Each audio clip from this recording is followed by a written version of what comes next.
and welcome to Crowvane Manor. Wherever you are, and whatever kind of night it's been, you've come to the right place to slow down.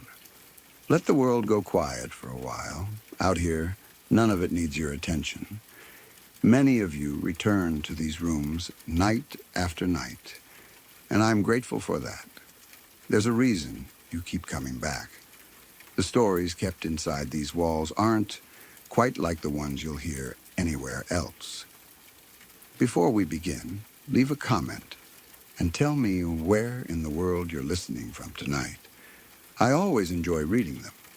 And if these stories stay with you, a like and a subscribe help more than you know. Now get comfortable, breathe slow, and let's open the door together.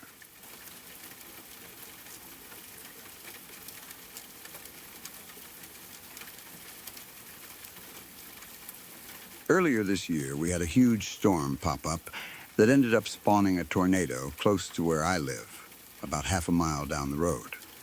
It was one of those storms that seem to build fast, the kind where the sky changes before you fully realize how serious it is getting.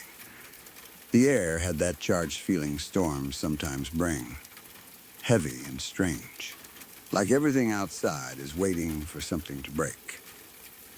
I have always liked going outside and watching storms, especially when it is dark. I know that probably sounds stupid to some people, especially when there is severe weather nearby, but there is something about watching a storm at night that pulls me in. The flashes of lightning, the movement in the clouds, the sound of thunder rolling over the area, the way the whole sky seems alive for a while. It is dangerous, but it is also hard to look away from. That night, I went outside to watch it with my neighbor. I do not remember every little thing we said, but I remember the feeling of standing there together and looking up at the sky while the storm moved over us. When you watch weather like that at night, you are not only seeing it, you are feeling it in your chest. The wind changes direction. The temperature feels strange. The darkness is broken over and over by lightning, and every flash shows you a different version of the sky. 1 second, the clouds are black and hidden, and the next second, they are lit up in layers, twisting and moving above you.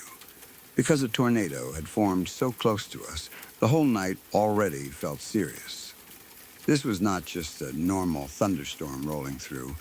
There was a real sense that something powerful was happening nearby. The storm had weight to it. The clouds were low and active, and every sound felt important. I was trying to watch the movement of the storm, probably looking for rotation or anything unusual. Because when you know a tornado is nearby, your eyes start searching the sky differently. You are not just enjoying the lightning anymore. You are watching for danger. Then we saw something in the clouds. At first, it was just a bright white speck moving around inside the cloud cover. It was small enough at the beginning that my mind tried to make it into something ordinary. I thought maybe it was a bird. That was the first explanation that came to me, even though the storm made that idea feel strange. Birds can get caught in bad weather, and sometimes lightning can light them up in weird ways. I did not want to jump straight to anything impossible.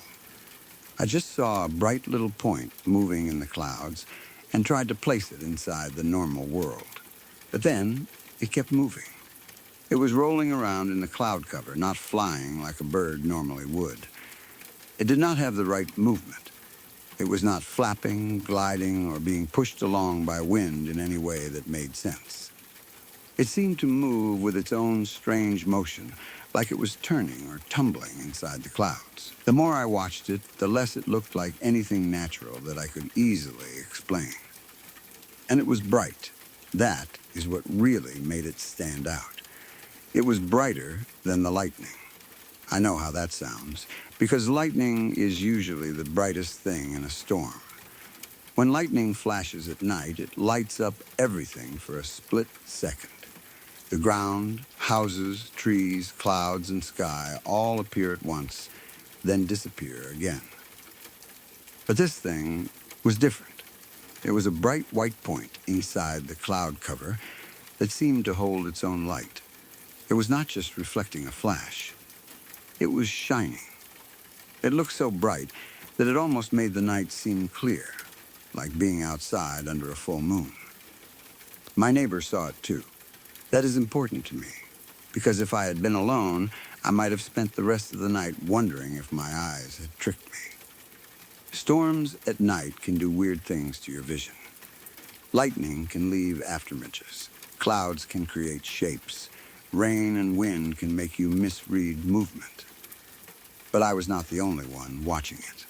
My neighbor was right there with me, seeing the same strange white speck moving around in the clouds. This was the first time either of us had ever experienced anything that felt like a UFO type thing. We were not out there looking for one. We were watching a storm. The white speck started growing. That was when it became truly strange. It did not just stay as a little light in the cloud cover. It began to get bigger and brighter, like it was coming closer or changing shape. At first, it had been small enough that I could try to call it a bird, but once it started growing, that explanation fell apart. It began to look more like a meteor, like something burning through the sky, except it was inside or behind the storm clouds, moving in a way that did not match a normal meteor either. Meteors streak. They cross the sky quickly and burn out. This thing seemed to roll and grow inside the cloud cover before vanishing. For a few moments, it was so bright that the whole area looked different. The stormy night did not look like a normal dark storm anymore. It had that pale, bright look you get on a clear night with a full moon, except this light was coming from the storm itself. It lit things up in a way that felt unnatural because it was not like lightning. Lightning flashes and disappears. This glow seemed to linger long enough for us to really see it. It made the clouds look alive from the inside. Then it completely vanished. There was no long fade, no normal path, no obvious explanation. It was there, bright and growing. And then it was gone. The storm kept going. The clouds were still there. The lightning was still happening.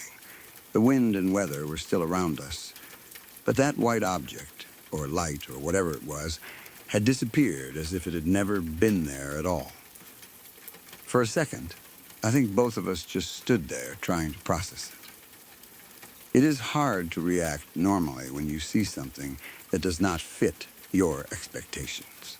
The storm itself was already intense because of the tornado nearby, but this was a different kind of intensity. Severe weather is scary, but it is still part of the natural world. You can understand it even if you respect how dangerous it is. This light did not feel like something I understood.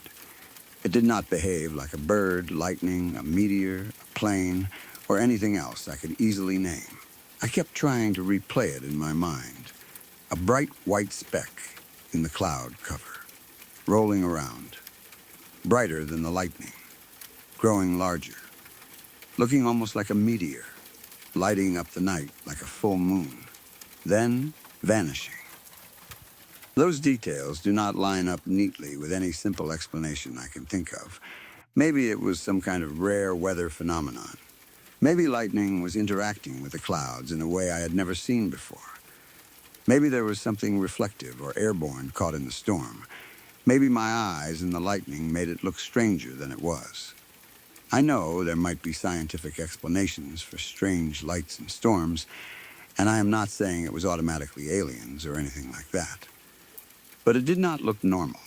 It felt like the storm had briefly opened up and shown us something it was not supposed to show. That is the best way I can describe it. We were already watching something powerful and dangerous. And then, inside all that chaos, there was this controlled, bright, white motion that stood apart from everything else. It was not just another lightning flash. It had shape, movement, and presence. It drew the eye immediately, and once we saw it, neither of us could stop watching.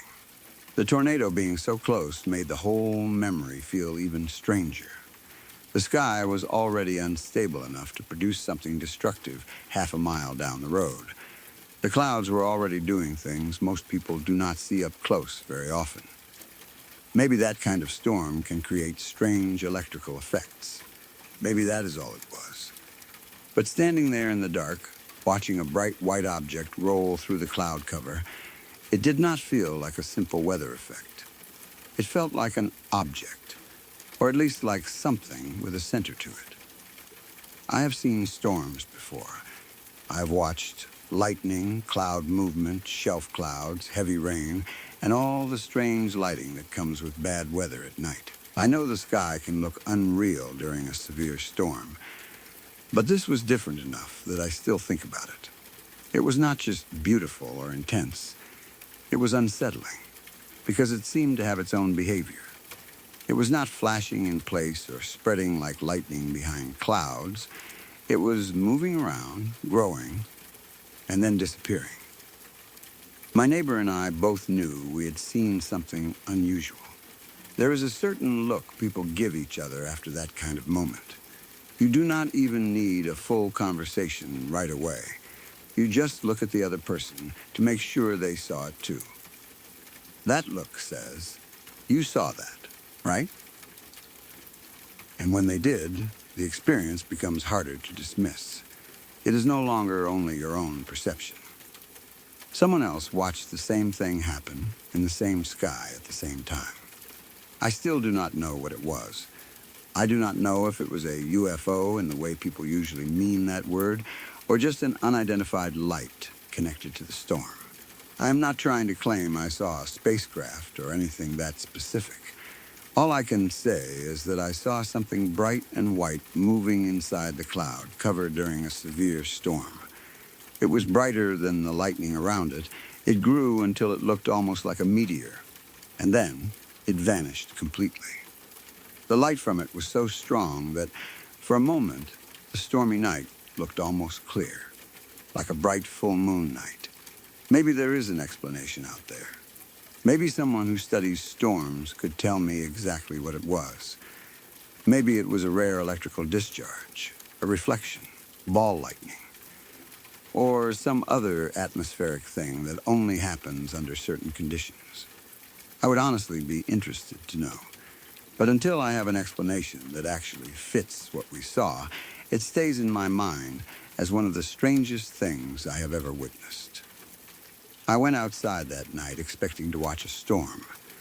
I expected lightning, thunder, wind, and maybe some rotation because of the tornado close by. I did not expect to see a bright white speck rolling around in the clouds, growing like a meteor, lighting the sky brighter than lightning, and then vanishing without a trace. It was the first time my neighbor or I had ever seen anything like that. And even now, I still do not know what moved through those clouds.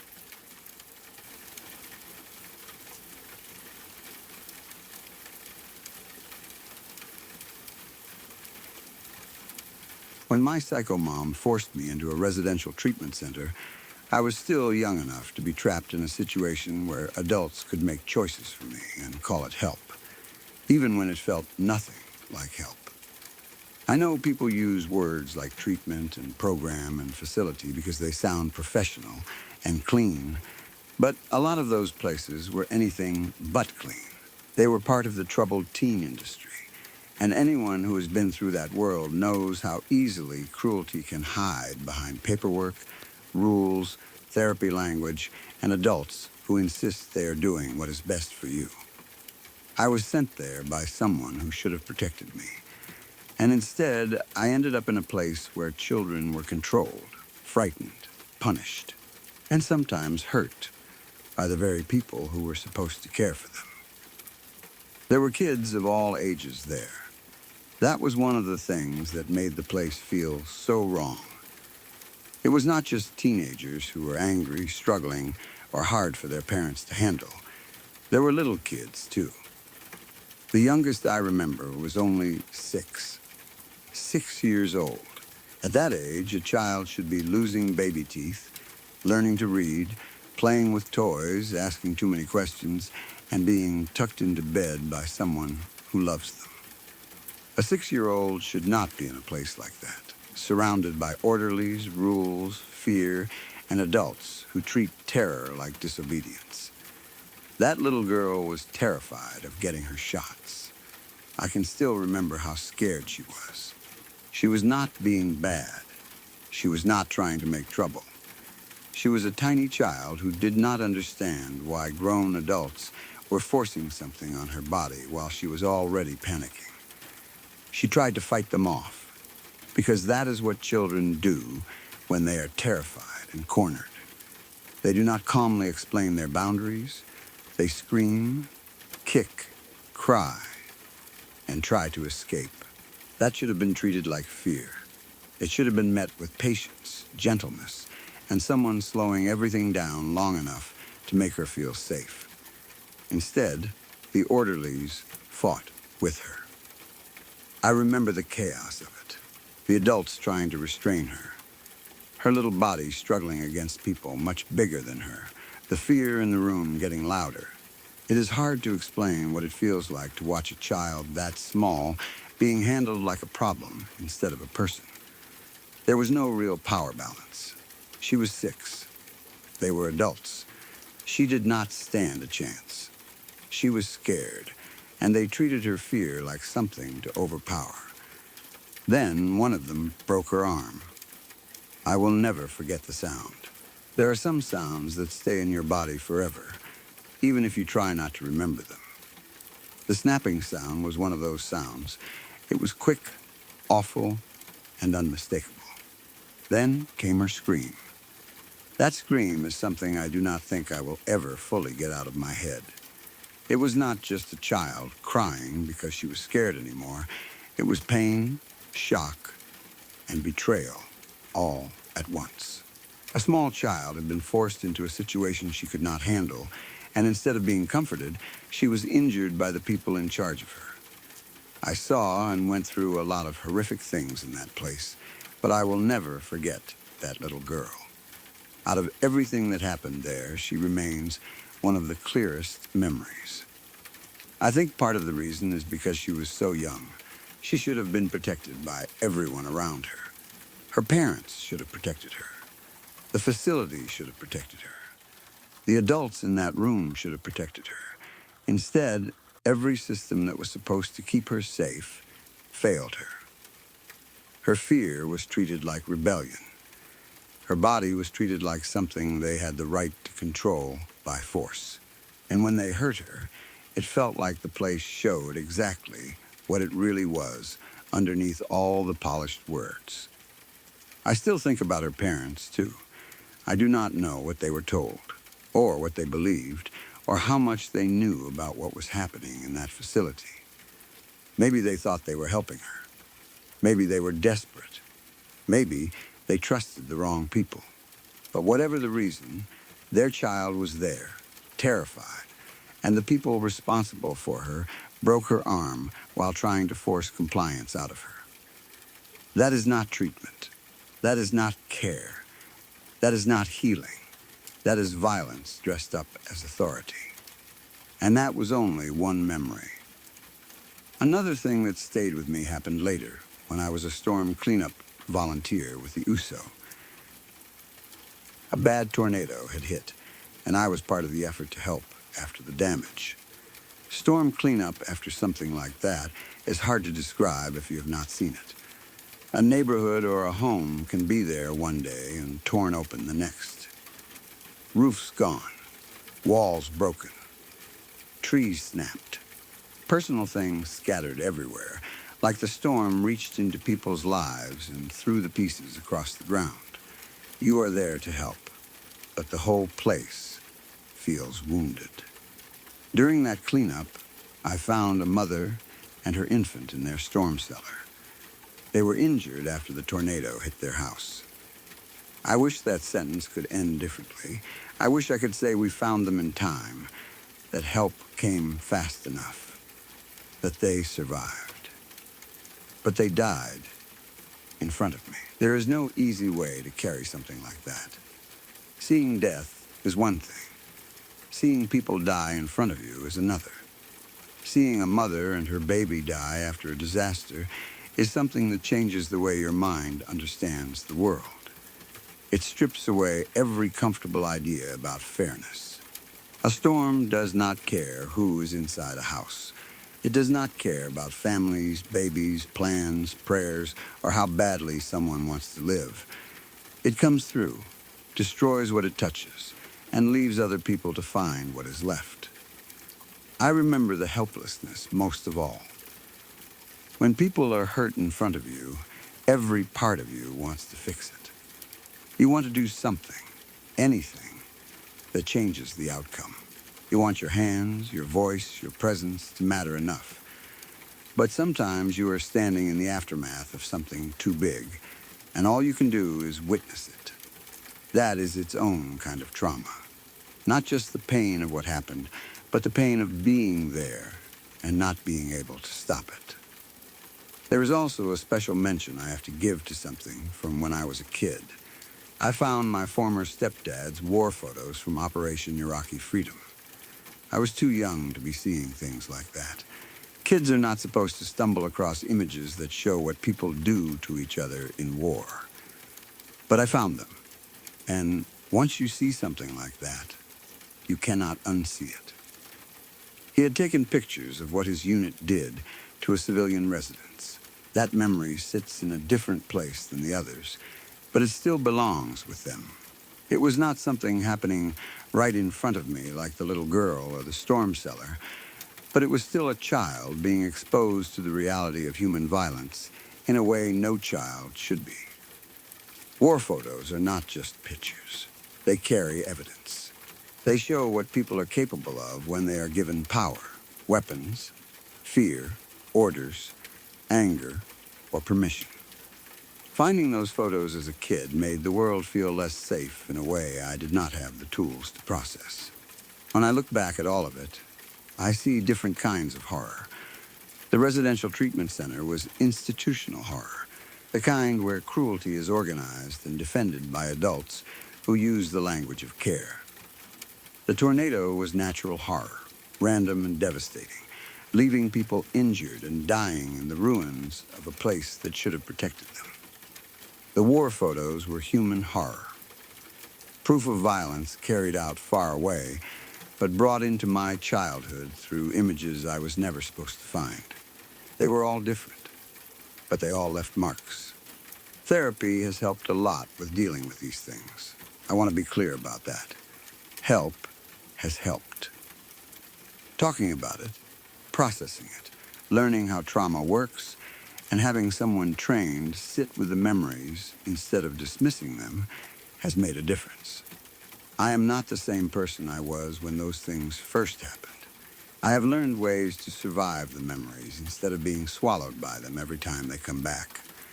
But the PTSD is still rough after all these years. That is the truth of it. Healing does not mean the memories disappear. It does not mean the sounds stop existing in your head or the images lose all their power. Some days are better. Some days you can carry it quietly. Other days, something small brings it all back. A sound, a smell, a hospital hallway, a child crying, storm warnings, old photos, a certain tone in someone's voice, or even just silence at the wrong time. Trauma does not always announce itself. Sometimes it waits in the background and steps forward when you least expect it. I still remember that little girl's scream. I still remember what happened in that room when adults treated a frightened 6-year-old like she was something to control instead of a child to comfort. I still remember the mother and her infant after the tornado and the horrible feeling of being there as their lives ended. I still remember finding those war photos and understanding, too young, that people can do terrible things and then keep proof of it. These are not ghost stories. They are not monsters under the bed or shadows moving in a hallway. They are worse in some ways because they are real. Real people caused some of the pain. Real systems allowed it. Real disasters took lives. Real images showed real harm. And the mind does not always know where to put that much reality, especially when you see it young. Therapy has helped me carry it. But I still carry it.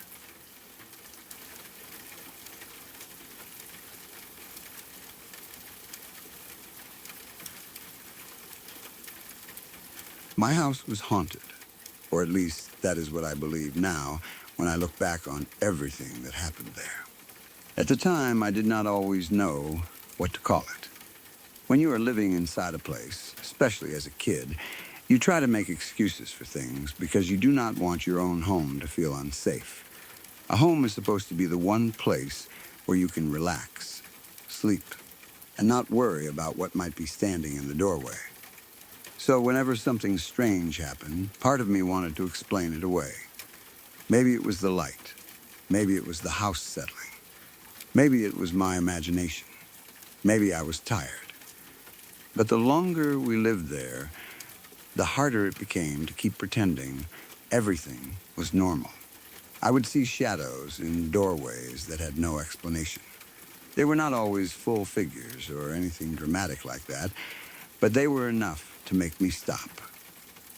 Sometimes I would be walking through the house and catch a dark shape standing in a doorway out of the corner of my eye.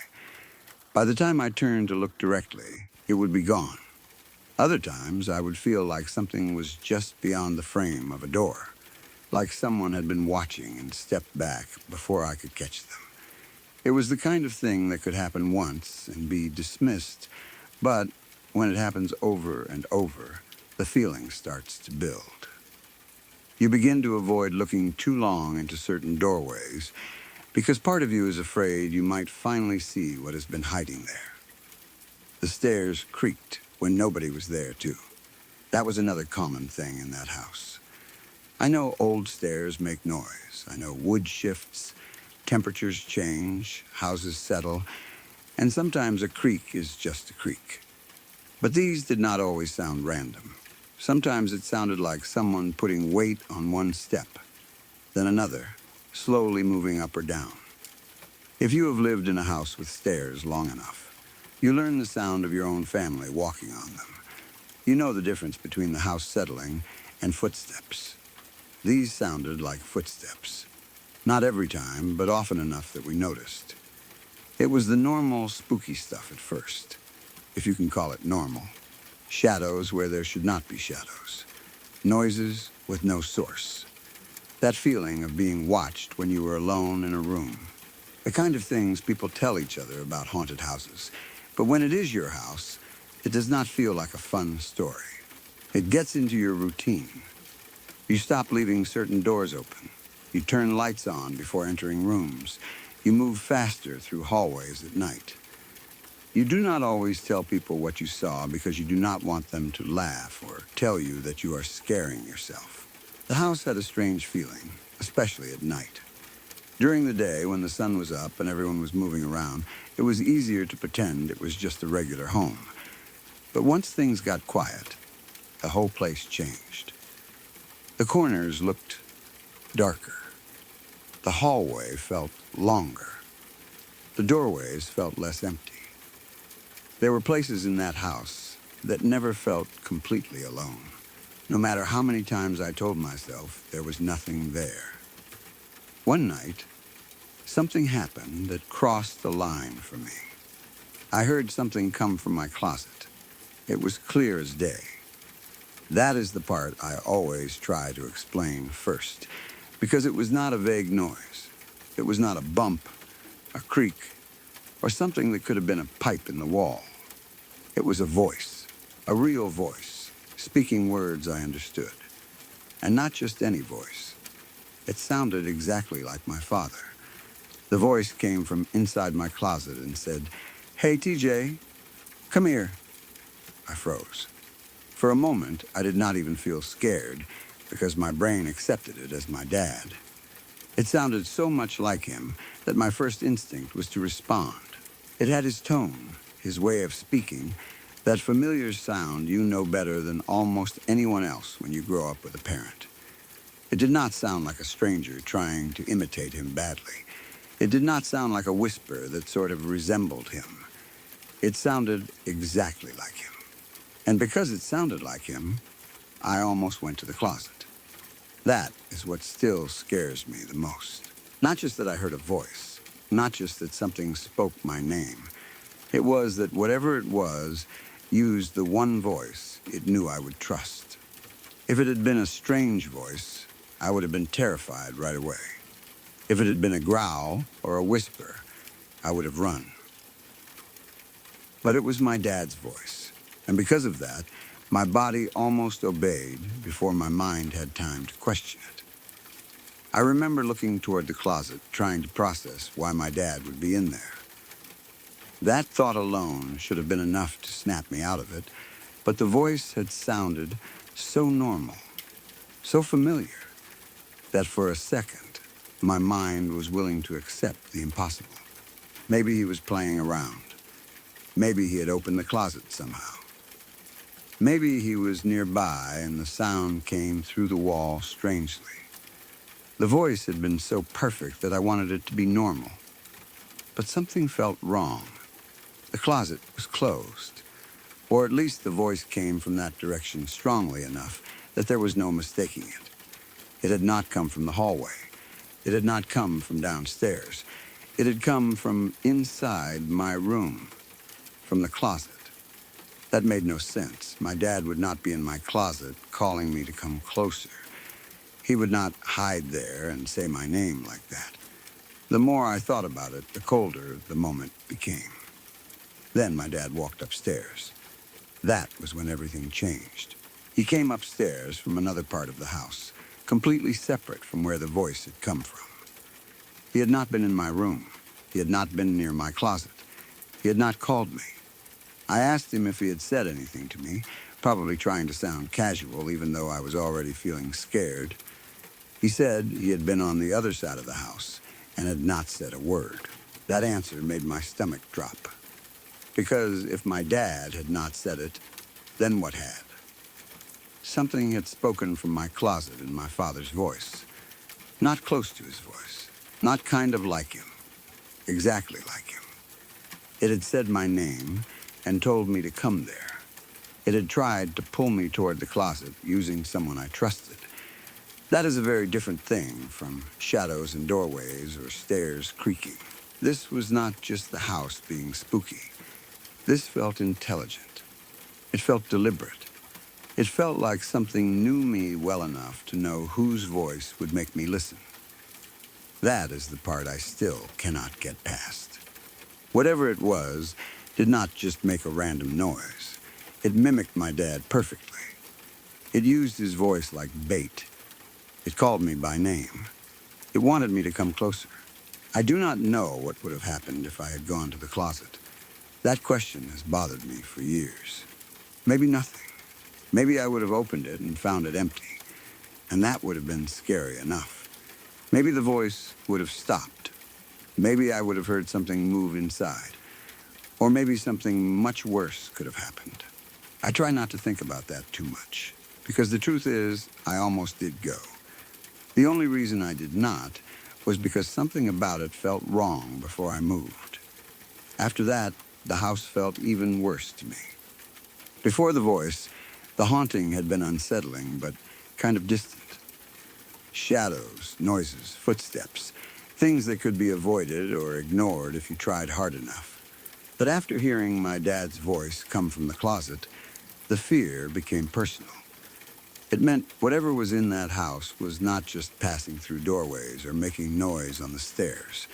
It could watch, it could listen, it could learn. It knew names, it knew voices.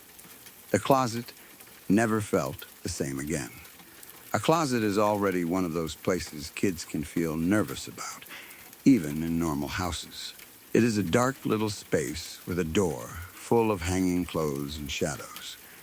But after that night, mine became something else. It was not just storage. It was the place where something had spoken to me. I could not look at it without remembering that voice. I could not hear my dad call me from another room without briefly thinking, about how perfectly something else had copied him. I did not know what to do with that fear. You cannot easily explain something like that to people. If you say, I heard a voice in my closet, people might say you imagined it. If you say, it sounded like my dad, they might say sounds travel strangely in houses. If you say, my dad was on the other side of the house and swore he never said anything, they might still try to find a normal answer. And I understand why. A voice coming from a closet is not something people want to believe. A thing that can mimic your father is even worse. But I know what I heard.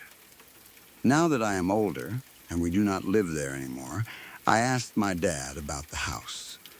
I wanted to know if he remembered it the way I did, or if maybe I had made it bigger in my mind over time. I expected him to maybe laugh it off or say old houses make noises, but he told me he genuinely believed the house was haunted. That surprised me, but it also made me feel validated. My dad was not the kind of person to say that lightly. Adults often try to protect kids by denying things, especially if they think admitting fear will make it worse. But years later, when we were away from that house and there was no reason to pretend anymore, he admitted he believed something had been there too. That made all the things I remembered feel less like childhood fear and more like pieces of a real pattern. There was also something else that happened around that same time. A man died in a motorcycle crash right in front of the house. I do not know if that had anything to do with the strange activity, but it is hard not to connect those things when they happen close together. A death right outside your home leaves a mark, at least emotionally. Maybe the haunting was already there before that. Maybe the crash had nothing to do with it. Maybe the house had always been strange, and the tragedy outside only added another layer of darkness to the place. I do not know. But I do know the house was creepy. It was not one single event. It was the feeling of the place. The shadows, the stairs, the noises, the doorways, and then that voice from the closet. The voice is the thing I remember most clearly because it was so direct. It did not just scare me. It tried to trick me. That is why I still think about it differently than I think about normal haunted house sounds. A creaking stair could be a creaking stair. A shadow could be a trick of light. But a voice that perfectly sounds like your father, saying your name and telling you to come closer from inside a closet, is something else entirely. People talk about ghosts like they are always confused spirits, trapped memories, or harmless things making noise. But whatever spoke from that closet did not feel harmless. It felt like it knew exactly what it was doing. It sounded like my dad because that was the voice most likely to get me to walk over. That thought still makes me uncomfortable. It makes me wonder how long it had been listening. How many times it had heard him call me? How many times it had heard us talk? How much it knew about us? The fact that my real dad came upstairs right afterward made the whole thing even more disturbing. It was like reality corrected itself. One moment I had heard him from inside the closet. The next, the real version of him appeared from another part of the house, proving that the voice had not been him at all. That moment made the house feel split in two. There was the normal house where my family lived, and then there was another layer underneath it, where something could borrow voices and call from dark spaces. I am glad we do not live there anymore. I do not miss that feeling. I do not miss watching doorways out of the corner of my eye.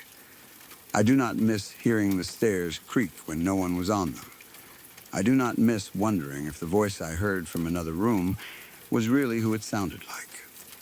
Some houses feel better after you leave them, like you can finally breathe normally once they are behind you. That is how I feel about that place. Even now, though, I can still hear it in my memory. Hey, TJ, come here, my dad's voice, perfectly copied, coming from my closet. and I still think about how close I came to going in.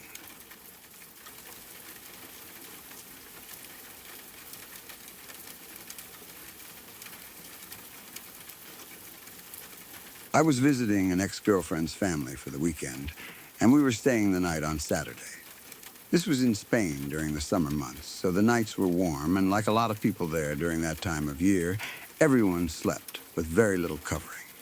It was not the kind of night where you wanted heavy blankets or thick bedding. The air in the flat held that summer warmth that lingers even after the sun goes down, and the whole place had that quiet, still feeling homes get when everyone has finally gone to sleep. Her family lived in a flat with a hallway running through it, and all the other rooms connected from that hallway. It was a simple layout, easy to understand even as a guest. Her room was at one end, and the bathroom was at the other. That meant, if you needed to use the bathroom during the night, you had to walk the full length of the corridor. During the day, that was nothing. It was just a normal hallway in a family home. But at night, especially in someone else's home, even a simple hallway can feel strange. You become more aware of every door, every shadow, every bit of quiet breathing from rooms where people are asleep. I woke up during the night because I needed to pee. I do not remember the exact time, but it was late enough that the flat was completely quiet. Everyone else seemed asleep. I got up carefully, trying not to make noise, because when you are staying with someone else's family, you become extra aware of every sound you make. I walked out of the room and into the hallway, moving quietly toward the bathroom at the far end. The flat was dark, but not so dark that I could not see. There was enough dim light, maybe from outside or from the way the eyes adjust at night, to make out the shapes of doorways and furniture. I walked the length of the corridor and did what I needed to do in the bathroom. Nothing unusual had happened at that point. It was just one of those sleepy middle-of-the-night trips where you are half awake, wanting to get back to bed as quickly as possible. After I finished, I stepped back into the hallway and started walking toward the room where my ex and I were staying. On the way back, I noticed that her grandfather's bedroom door was open. I do not know why that immediately caught my attention, but it did. Maybe because I was a guest and was trying not to look into other people's rooms. Maybe because the door being open gave me a clear view I was not expecting. Maybe because something in the room felt too still. Whatever it was, I looked in as I passed, and I could see his silhouette clearly. He was lying on his back. At first, it was just an ordinary sight. An old man asleep in bed on a warm night, his room quiet, his body stretched out under little covering because of the heat. But then something about him made me stop. It looked like he was not breathing. That thought hit me hard and fast. I froze in the hallway, staring into the room. I did not want to stare, because it felt intrusive and wrong, but I also could not just walk away. His chest did not seem to be moving. There was no clear rise and fall, no soft shift of breath, no visible sign that he was asleep rather than something worse. In the dim light, his body looked too still, too flat, too final. I panicked, but quietly. That is a strange kind of panic. The kind you have when you are in someone else's home at night and you think you might be looking at a dead family member, but you are not sure. I did not want to burst into the room and wake everyone up if he was only sleeping deeply. I did not want to embarrass myself or frighten the family for no reason. But I also did not want to ignore it if something was really wrong. So I stood there watching him. It felt like I watched for a long time. It may only have been seconds, but fear stretches time. In my memory, I was standing in that hallway for ages, staring at the outline of his body, looking for any sign of life. I kept waiting to see his chest move. I kept thinking, breathe, just move, just do something. The whole flat seemed even quieter then. It was as if every sound had dropped away, and all that existed was me the dark hallway, the open bedroom door, and the still shape of her grandfather lying on his back. Finally, he stirred a little. It was not much, but it was enough. Some small movement, some shift that told me he was not dead in that moment. The relief should have made me feel better, but it did not fully. It only loosened the immediate panic. The feeling stayed. Something about that sight had gotten under my skin. Even after he moved, I still felt like I had seen something wrong, like I had looked in at a moment I was not supposed to see. I went back to the room where my ex was sleeping. I was still unsettled, and when I got back, I told her I was sure her grandfather had been dead.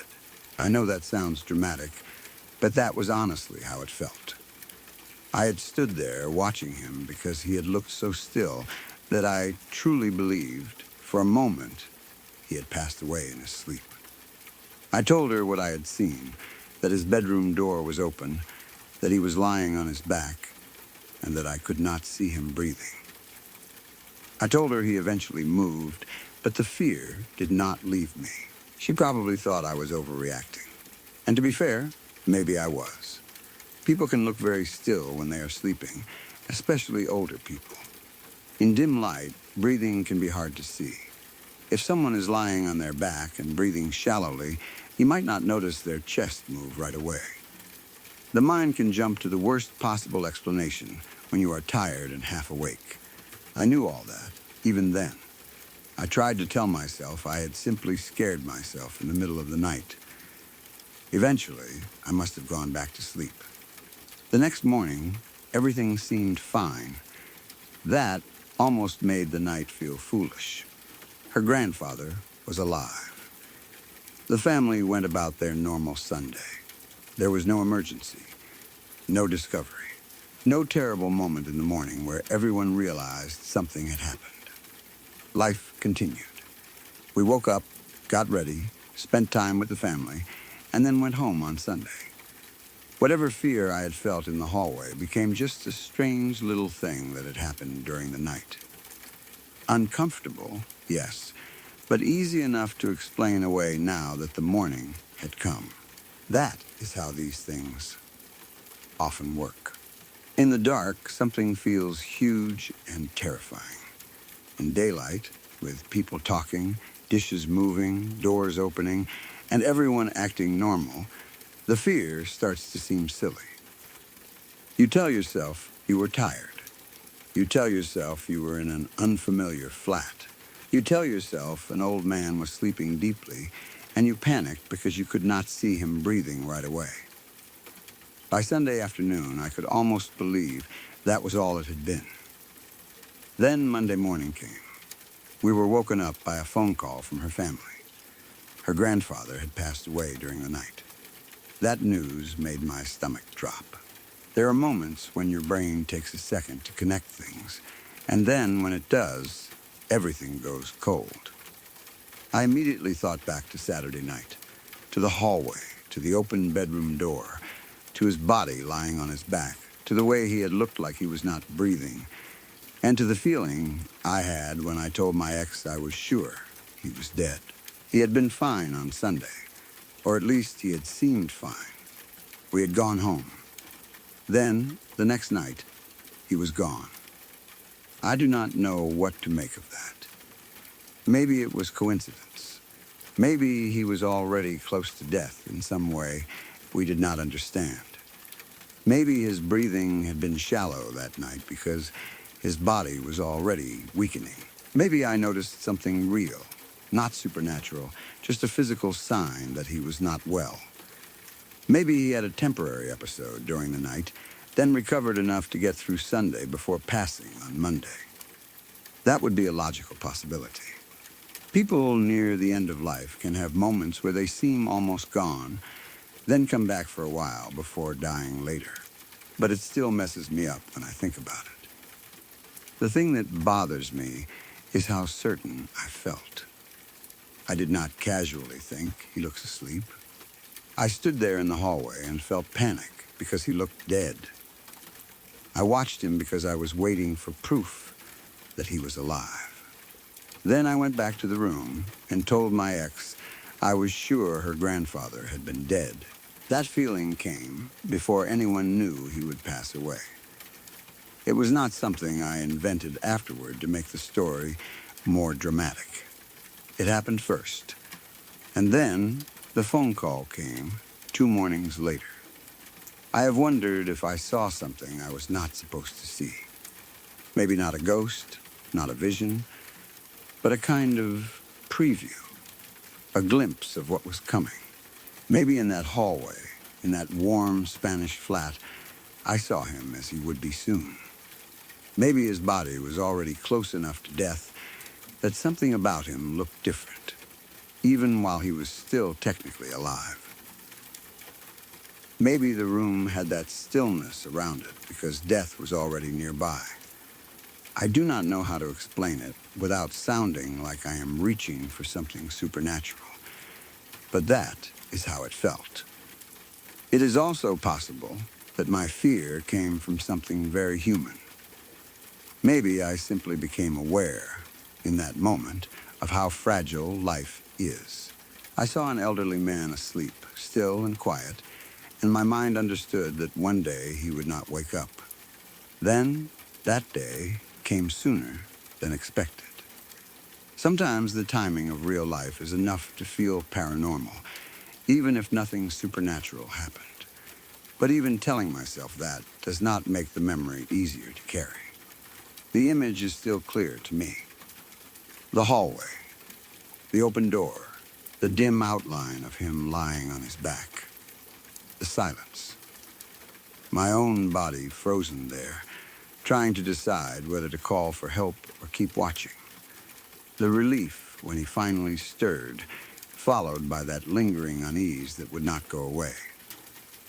Then the ordinary Sunday. Then the phone call on Monday morning. That sequence is what stays with me. If he had passed away weeks or months later, I probably would have forgotten the moment or filed it away as a night scare.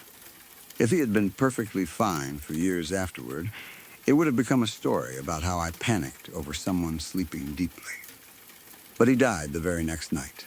That turned a small moment in a hallway into something that still feels unfinished in my mind. I do not know if I sensed something, witnessed something, or simply noticed a sign that I did not understand. I do not know if his grandfather's body was already struggling that Saturday night, or if the timing was just one of those awful coincidences that life sometimes creates. I only know that I looked into his room and thought, with real fear, that he was dead. Then, less than 2 days later, the family called to say he had passed away during the night. Still messes me up when I think about it.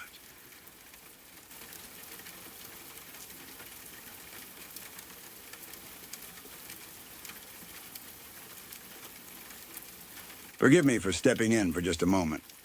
If you've only recently found your way here, then welcome. I'm glad you came. If these stories are keeping you company tonight, consider subscribing to Crowvane Manor. New stories arrive here often, the kind that stay with you long after the night is over. And if you tap the bell, you won't have to go looking. The next one will find you on its own. Thank you for being here. Now, let's return to where we left off.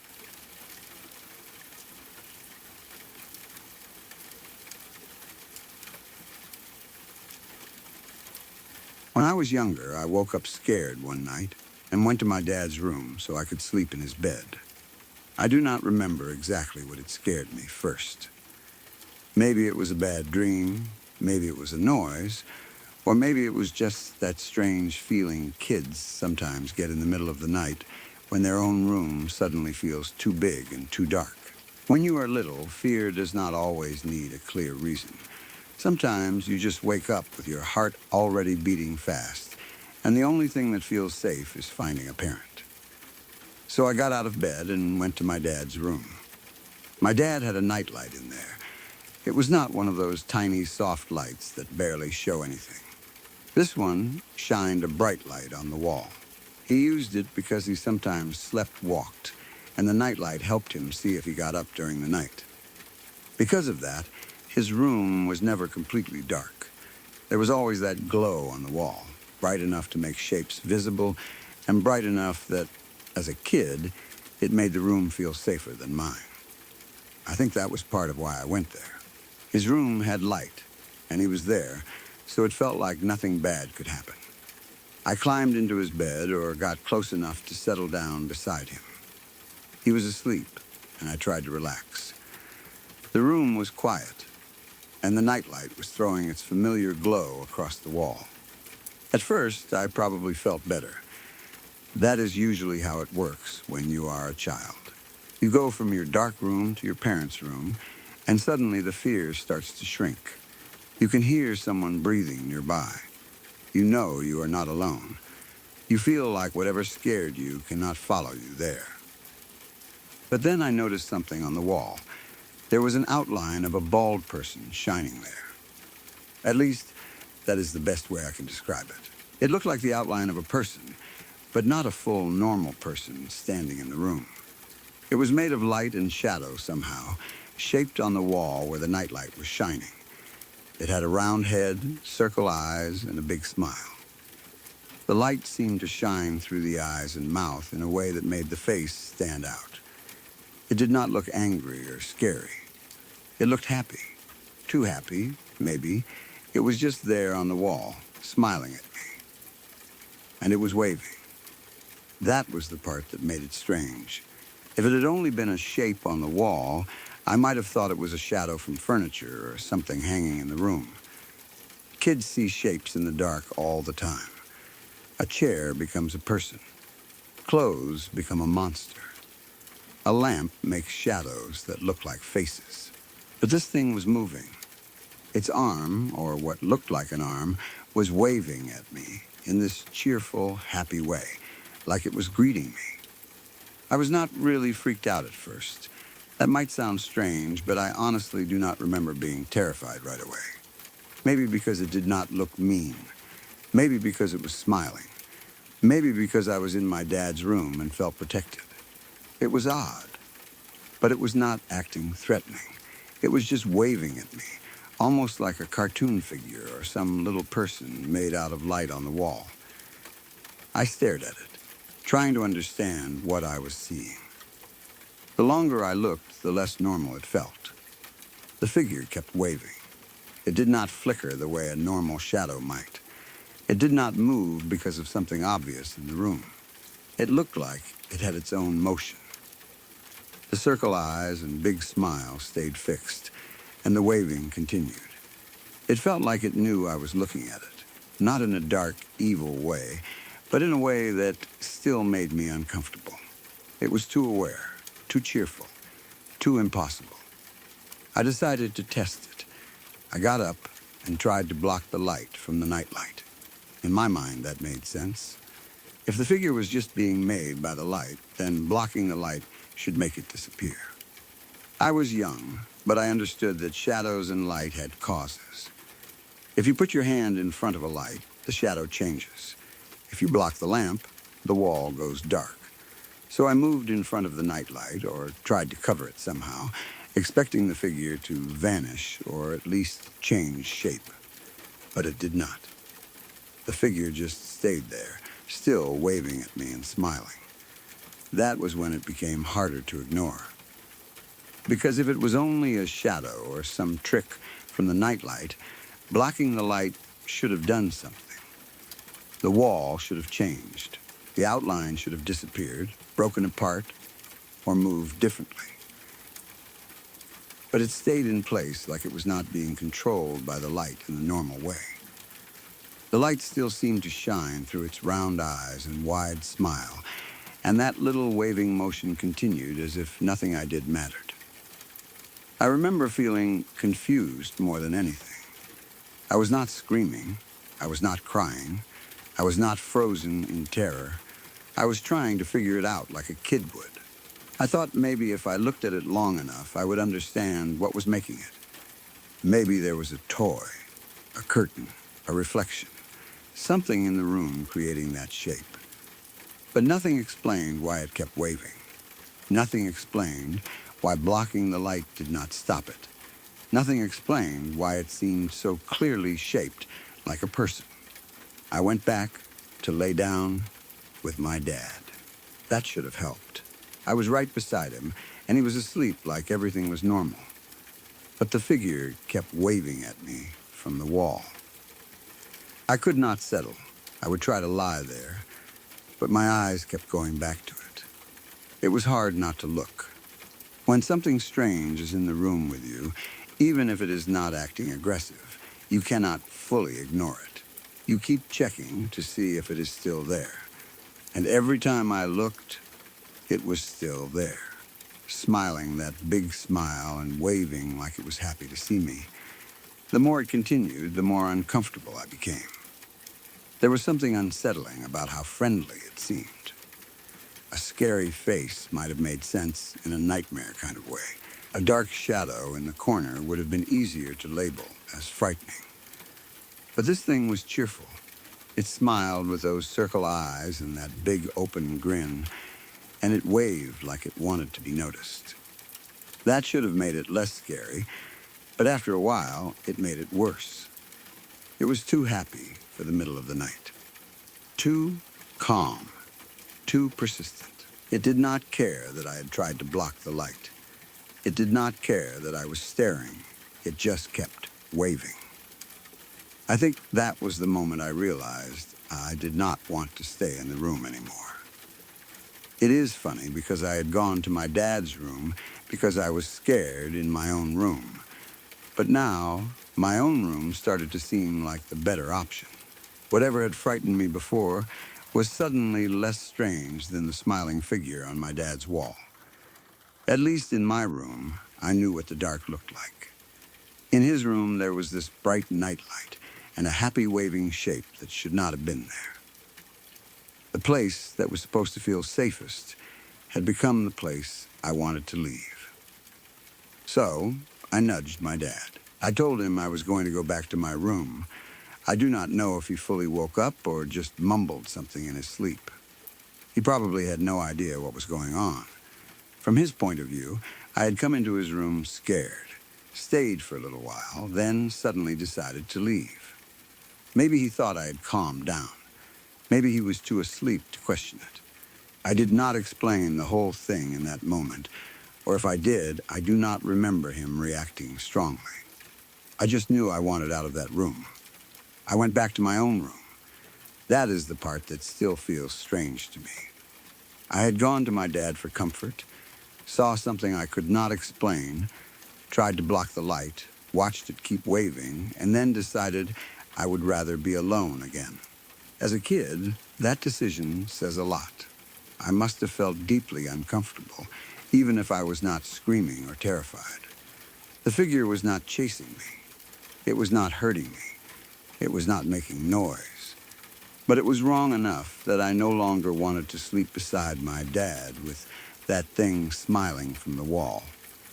For years, I have thought about what it could have been. Maybe it was some kind of light reflection. Maybe the nightlight hit an object in the room and made a shape on the wall. Maybe something outside moved and caused the waving motion.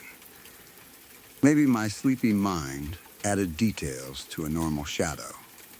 Maybe I was still half in a dream when I saw it. Those explanations are possible, and I understand why someone would suggest them. But the part that bothers me is that I tried to block the light. That was not something I dreamed later. I remember getting up and trying to interfere with the source. I remember expecting the figure to change, and I remember it staying there anyway. That made it feel separate from the nightlight, even though it seemed to be made from the nightlight's glow. It was like the light was part of it, but not the cause of it. That is a hard thing to explain, but that is how it felt. I also remember the expression, the circle eyes, the big smile, the happy waving. It is such a specific image that it has stayed with me. Not a shadowy monster, not a dead face, not something with sharp teeth or long claws, just a bald, outlined figure on the wall, smiling and waving like it was glad I had noticed it. That almost makes it more unsettling now than it felt at the time. Why would something appear like that? Why would it wave? Why would it keep smiling? What did it want? Maybe it was friendly. That is possible, too. I did not feel like it wanted to hurt me. I did not feel the kind of fear people describe when they see something evil or dangerous. I was more confused and weirded out than terrified. Maybe, if it was something paranormal, it was not bad. Maybe it was just trying to communicate in the only way it could, showing itself as something simple and harmless, because I was a child. A smile, a wave, a bright shape on the wall. But even friendly, impossible things are still impossible. And impossible things are hard to sleep next to. I still think about my dad's nightlight, the bright glow on the wall, and that outline waving at me. I think about how ordinary the room should have been. My dad asleep in bed, the nightlight on because of his sleepwalking, the quiet house around us. Nothing about it should have been strange. But then there was that figure, shining and smiling, with light through its eyes and mouth, waving over and over. It did not scare me in the dramatic way most ghost stories do. It did not make me scream or run through the house crying. It just made me feel like I had seen something that did not follow the rules of light and shadow. Something that looked cheerful but felt wrong because it would not disappear when it should have. Something that made me decide my own room was safer than staying with my dad. When I was younger, I woke up scared and went to my dad's room to sleep in his bed. I thought his room would make me feel safe. Instead, I saw a bald outline of a person shining on his wall, with circle eyes, a big smile, and one arm waving happily at me. I tried to block the nightlight, but the figure stayed there, still smiling and waving. I lay back down, but it kept going. So I nudged my dad and told him I was going back to my room. And honestly, I still do not know what was waving at me that night.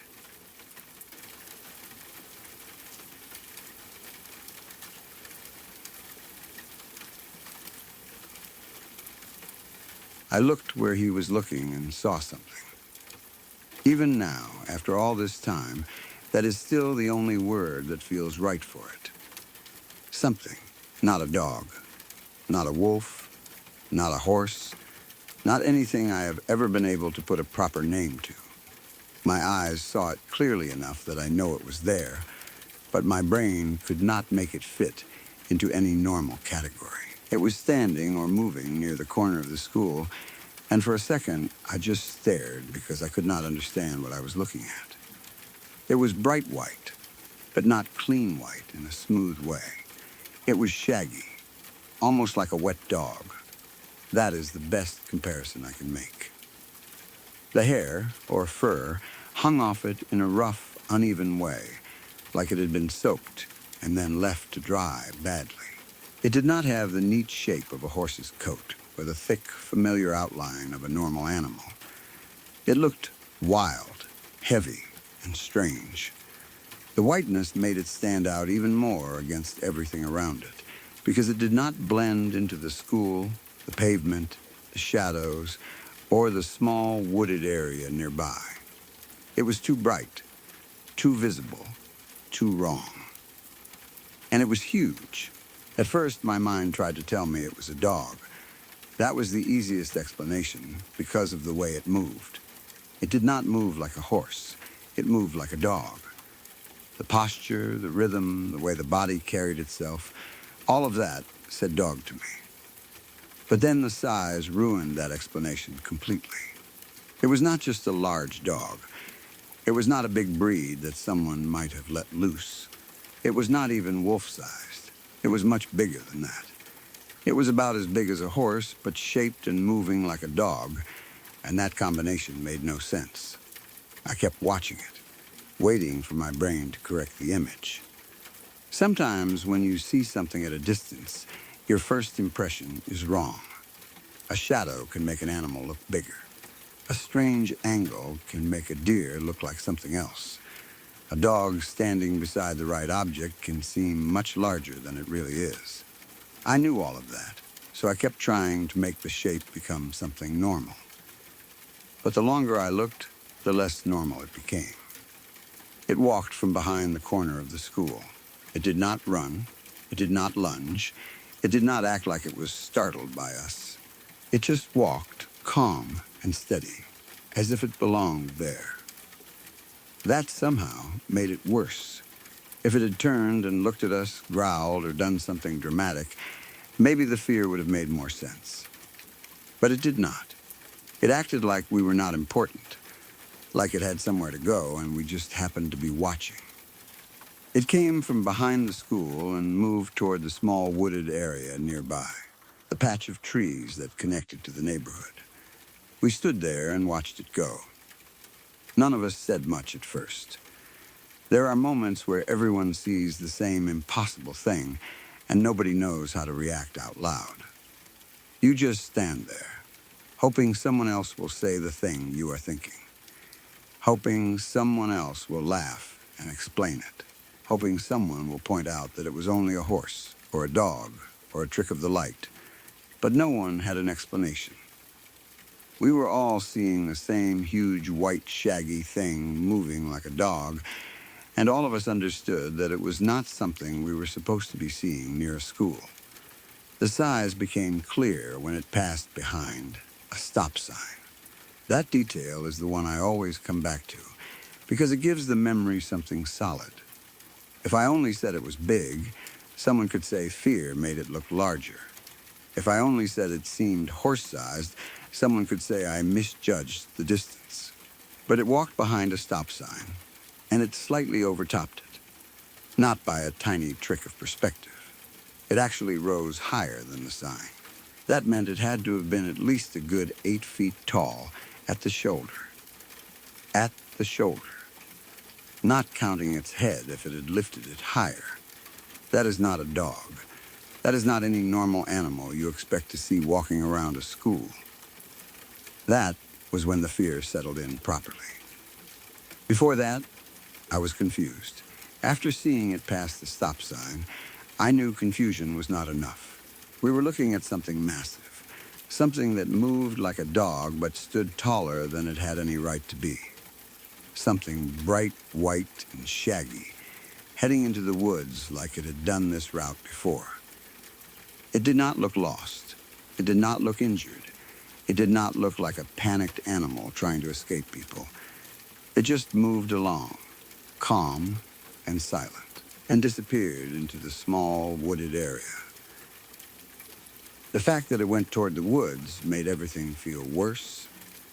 That wooded area was not some huge forest far away from everything. It connected to the neighborhood.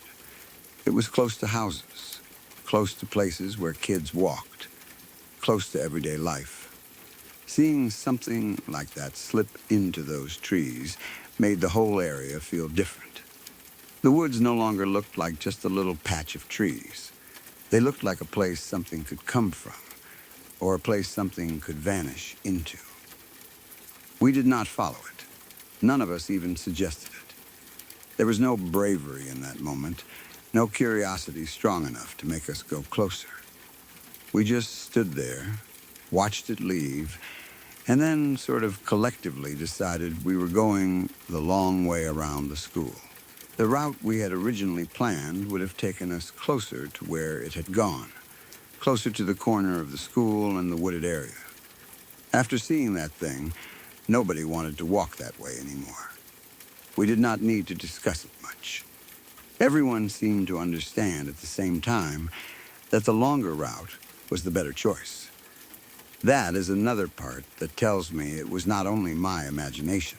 If I had been the only one scared, maybe I could question myself more. But everyone saw enough to agree silently that we should not go near it. We all watched it. We all understood that it was wrong. We all chose distance. That kind of shared reaction stays with you because it proves the experience was not just happening inside your own head. As we walked the long way around, I kept looking back. I could not help it. Part of me expected to see it again between the trees or near the edge of the school. Part of me was afraid it might have stopped in the woods and turned around. But I never saw it again. The area behind us looked normal, which almost made it more unsettling. A normal school, a normal stop sign, a normal patch of woods. Everything looked ordinary except for the fact that moments before, something huge, white, shaggy, and impossible had walked through it. I have tried to explain it so many times. A white horse, maybe? But it did not move like a horse, and the body did not read as horse to me. Horses have a very specific shape and way of walking. This moved like a dog. A large dog? No, no dog is tall enough at the shoulder to slightly overtop a stop sign. A wolf? Same problem, and the movement and size were still wrong. Some kind of escaped animal? Maybe, but what animal looks like a wet, shaggy white dog and stands around 8 feet tall at the shoulder? A person in a costume? That almost feels more impossible, because the movement was not human, and the size would have been ridiculous. Maybe distance or perspective played tricks on us. That is the explanation I know some people would offer. Maybe it was farther or closer than we thought. Maybe the stop sign comparison was misleading. Maybe shadows, light, and movement all worked together to make something ordinary look huge. I understand why someone would say that, but I also know what it looked like in the moment. I know how it moved. I know how big it appeared next to that stop sign. And I know the feeling that passed through all of us when we realized we did not want to go anywhere near it. It did not feel like a normal animal. There was no dramatic horror movie moment. It did not turn its head and lock eyes with us. It did not bare its teeth. It did not stand on 2 legs. It did not chase anyone. In some ways, that makes the memory more believable and more disturbing. It was not performing for us. It was not trying to scare us. It was simply there, moving through the edge of our normal world, and we happened to see it. That calmness made it feel real in a way a more dramatic encounter might not have. Sometimes I wonder if it saw us and just did not care. Maybe it knew we were there. Maybe it heard us or smelled us. Maybe something that large had no reason to be afraid of a few people standing near a school. It could have looked at us, but it did not need to. It just kept walking. That thought bothers me because it makes the encounter feel less like we spotted a strange animal and more like we briefly noticed something that existed on its own terms, something that was not concerned with whether we understood it. The image of it passing behind the stop sign is burned into my mind. The white, shaggy body. The strange dog-like movement, the way it rose above the sign. The corner of the school behind it.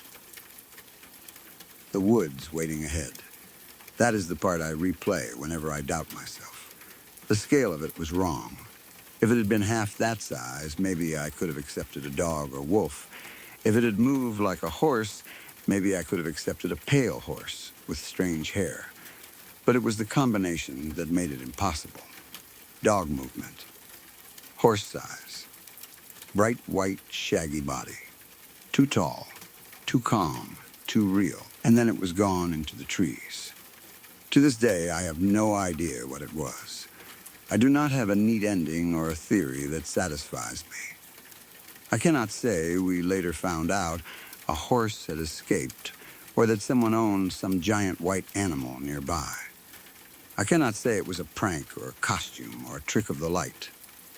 All I can say is that we saw something near the school that day, something bright white and shaggy, moving like a dog but standing nearly as tall as a stop sign.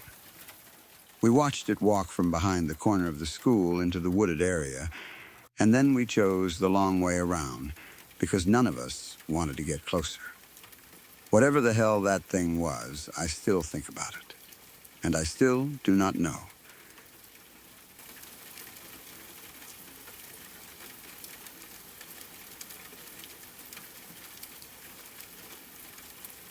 About a month ago, I was home alone one night, binge watching a new series. It had been one of those quiet nights where the house felt completely still around me. I was settled in, comfortable, not expecting anything unusual, just letting the episodes play one after another while the rest of the neighborhood slowly went quiet outside. It was late enough that most people were inside for the night. No kids were playing outside. No cars were pulling in and out of driveways, and there was no normal evening noise coming from the street anymore. Everything had gone calm in that way suburban neighborhoods do after a certain hour, when even the houses seemed to be asleep. I was not paying much attention to anything beyond the screen at first. My mind was on the show, and the house was only background. Then I heard a strange noise coming from my backyard. It was not loud enough at first to make me jump, but it was strange enough that I paused and listened. It came from behind the house, somewhere outside, and because the rest of the neighborhood was so quiet, the sound stood out more than it probably would have earlier in the day. At first, I brushed it off. I told myself it was probably just the wind or some animal moving around. Backyards make noise at night. Branches shift, fences creak, animals get into trash or move through grass, and sometimes you hear something that sounds bigger than it really is. I have spent a lot of time camping way out in the mountains, so I am not the kind of person who panics just because I hear something outside after dark. I am a big guy, and I am used to being in places much darker and more isolated than my own backyard. I know what raccoons, deer, wind, branches, and general night movement can sound like. So I tried to ignore it and keep watching the show. Then the noise came again. This time, it was louder. It sounded like a low thud, followed by a soft scraping sound, almost like something heavy being dragged across the ground. That was harder to explain away. It did not sound like a branch brushing against the fence. It did not sound like a small animal moving through leaves. It had weight to it. The thud came first, low and solid, and then that scraping followed, slow and rough, like something being pulled or shifted across the dirt or grass. I muted the show and sat there listening, waiting to see if it would happen again. For a few seconds, there was nothing. That silence made it worse somehow. When a noise repeats right away, you can sometimes place it. You can hear the rhythm of something loose knocking in the wind or an animal moving around. But this was different. It happened, then stopped, leaving me sitting there in the quiet with my attention fully turned toward the backyard. Curiosity started to get the better of me. I did not want to sit inside imagining things. I wanted to look and prove to myself it was nothing. So I grabbed my phone to use as a flashlight and headed toward the back door. As I walked through the house, I was still telling myself it was probably something simple. Maybe a trash can had tipped. Maybe something had fallen near the fence. Maybe an animal was dragging something. Maybe a loose board or gate had moved. I was not afraid of the dark, and I did not want to act like I was. But by the time I reached the back door, the house felt different. It was no longer just my living room and the glow from the TV. It felt like all the darkness outside had gathered at the glass. I opened the door and stepped outside. The cool air hit me immediately, and a shiver ran down my spine. That was weird because I had thought the day had been warm, and I was not expecting that kind of chill. It was not just cool air either. It felt like the temperature dropped around me the second I stepped out. The backyard was darker than it had looked from inside, and the quiet felt deeper outside than it had through the walls of the house. The neighborhood was still, and even the normal sounds of night seemed muted.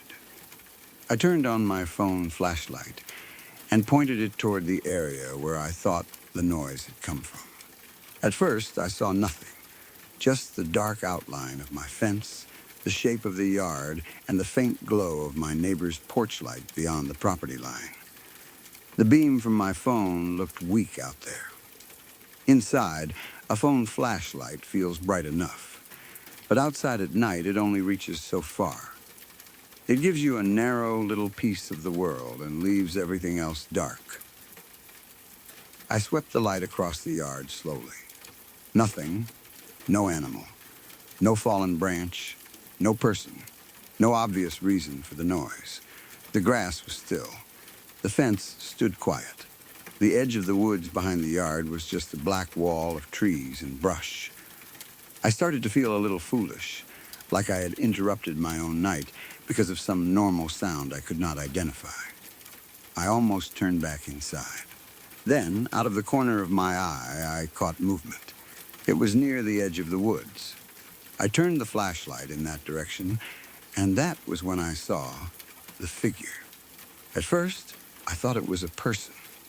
That was the only explanation my brain could reach for quickly enough. A person standing near the tree line. Maybe a neighbor. Maybe someone messing around.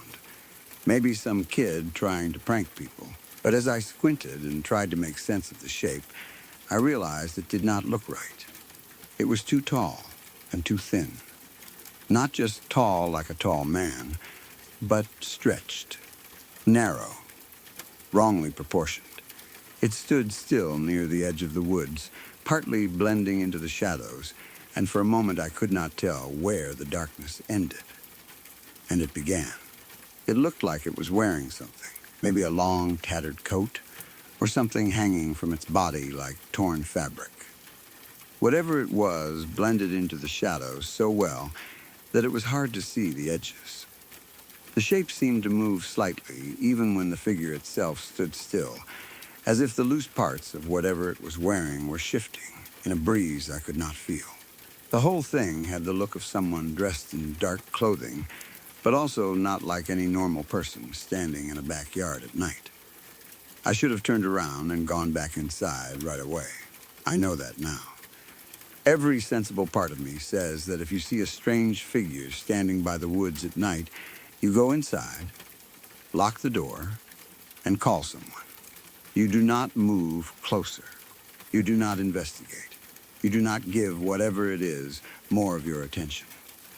But in that moment, something compelled me to take a step forward. I do not know if it was curiosity, disbelief, or some stupid need to prove that I was not afraid. Maybe I still wanted it to be a person. Maybe I thought if I got a little better look, I could explain it. The second I stepped closer, the figure turned its head toward me. My heart dropped. It did not turn like someone casually noticing me. It felt too deliberate, too slow, like it had known I was there the whole time and had simply been waiting for me to move. I could not see its face clearly. The darkness around it seemed too thick, like the light from my phone did not want to touch it properly. But I could see its eyes. They were dark and hollow, not shiny like an animal's eyes catching light, not reflective, not glowing. They were the opposite. They looked like two empty holes, two voids that seemed to pull the light into them. I know that sounds impossible, but that is how it looked. The beam from my phone hit the area around it, but those eyes stayed black, deep, and empty. It felt like looking at something that had no face except for those hollow spaces. For the first time that night, real fear hit me. This was not wind. This was not a raccoon. This was not a loose gate or a branch scraping the ground. Something was standing at the edge of my yard, looking at me. The air felt colder. My body locked up for a second, and every instinct I had was screaming that I needed to get back inside. But another part of me, the part still trying to make it normal, made me raise my phone. I thought I should take a picture. If it was some prank, some bizarre costume, some person trying to scare me, then a picture would prove it. If it was something else, I wanted evidence. I did not want to be the guy telling people I saw a tall, thin figure by the woods with hollow eyes and no proof. So, even though my hands were shaking, I lifted the phone toward it and tried to get the camera ready. Before I could snap the photo, the figure raised one hand. Then, the low thud came again. Only this time, it sounded closer. It was not coming from the woods anymore. It felt like the sound had moved across the yard toward me.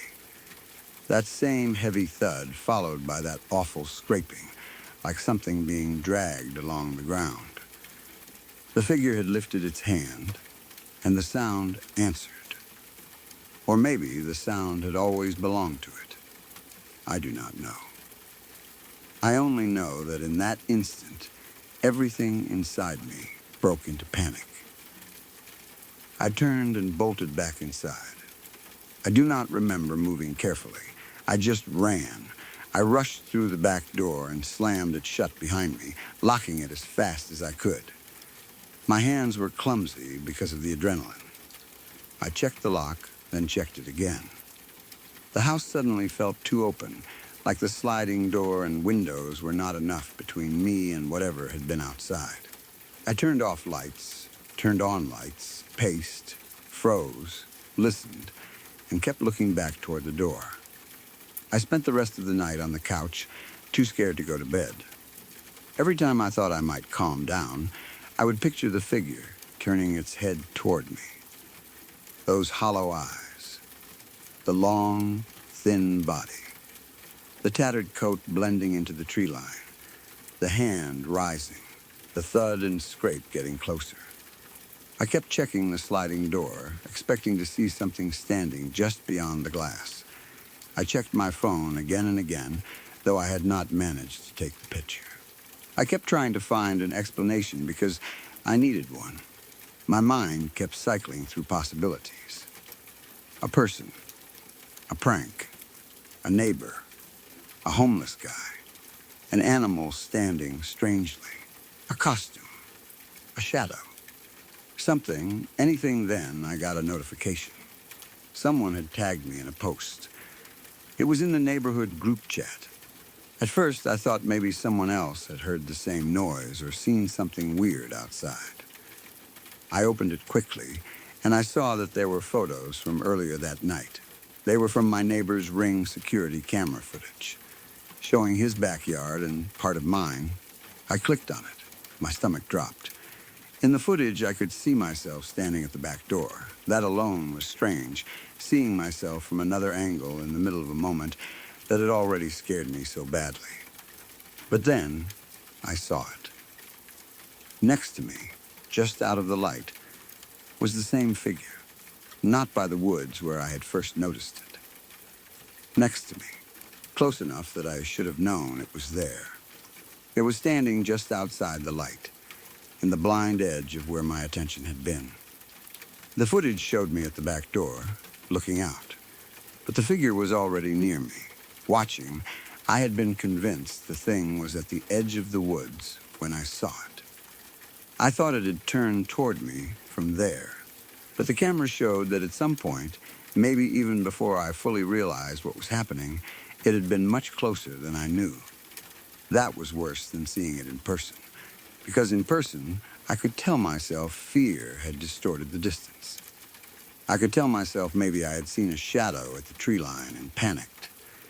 But the camera footage gave me another angle. It showed something standing near me, just outside the light, while I was unaware. It proved, at least to me, that it had not been only my imagination. Something had been there. Something had been close enough to watch me while I stood at the door trying to understand the noise. I sat there, staring at the footage, feeling sick. The thing that bothered me most was that I had not noticed it until I stepped outside. It had been watching me, or waiting, while I was still near the back door. Maybe the sound was meant to draw me out. Maybe the thud and scraping were not accidental noises at all. Maybe they were bait. I hate thinking about that, but it is the thought that comes back the most. It made noise in the yard. I came to investigate, and when I stepped outside, it was already closer than it should have been. I still do not know what it was. I do not know if it was a person in a costume, some weird intruder, something captured strangely by the camera, or something I do not have a name for. I would rather believe it was human, honestly, because at least that would make it part of the world I understand. But even that explanation does not sit right with me. A person would have had to move silently through the yard, stay just outside the light, appear by the woods, then be close enough in the footage that I should have heard or seen them. And the eyes, the way the light seemed to vanish into them, the feeling of cold, the thud and scrape, all of it felt wrong. Since that night, I do not look at my backyard the same way. The edge of the woods feels different now. During the day, it looks normal. Trees, brush, fence line, nothing special. But at night, when the yard goes dark and the porch lights only reach so far, I find myself staring at the places where the light ends. I keep thinking about how something could stand there and be almost invisible. I think about how long it might have been watching before I heard the first noise. I think about how close it got without me knowing. Every time I remember that ring footage, my skin crawls. It is one thing to see something outside and run from it. It is another to later learn that it was standing near you before you even realized it. That changes the whole memory. It makes every second feel more dangerous in hindsight. When I replay the night, I no longer picture myself safely at the back door looking toward the woods. I picture myself standing there while something tall and thin waits just out of the light, close enough to reach me if it wanted to. I still cannot shake the feeling that whatever I encountered is still out there, lurking just beyond the light, waiting for its next moment to get me.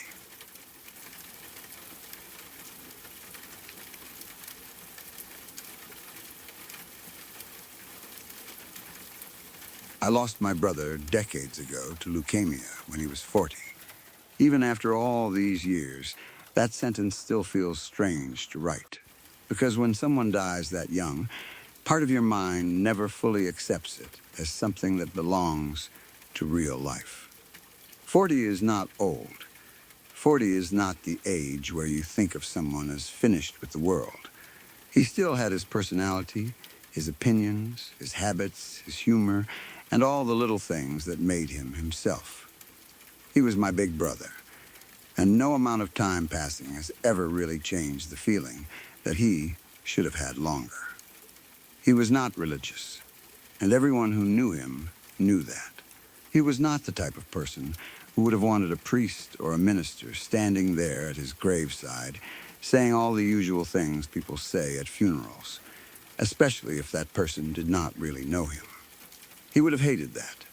He would have thought it was fake, or empty, or just people talking rubbish, because that is what they are expected to do when someone dies. My brother was not someone who would have wanted his life summed up by a stranger reading from a script. So instead of the usual funeral words, he had music of his choice played at the graveside. That suited him better. Music can say more than some formal speech, especially when the songs are chosen by the person who is gone. It felt more like him that way. It was not polished or overly sentimental. It was not someone pretending to know what mattered to him. It was his own choices, and I knew they were his choices as soon as I heard them. They were typical of him. They had that dry humor and personality I recognized immediately. The kind of choices that made me think, yes, that is exactly him. One of the pieces he had chosen was Billie Holiday's Don't Talk About Me When I'm Gone. That was so like him that it almost made me smile even through the grief. It was not the strange part of the story, not really. It was just him. It fit his attitude, his sense of humor, and the way he would probably have rolled his eyes at people making too much fuss over him. It was the kind of song choice that felt like him getting the last word in, even at his own funeral. That was my brother. The funeral itself was hard, of course. Funerals always are, But there is something especially cruel about standing at a graveside for someone who should not have died yet. Everything feels unreal. People speak quietly. The air feels heavy. You are aware of everyone around you, but at the same time, you feel strangely alone with your own memories.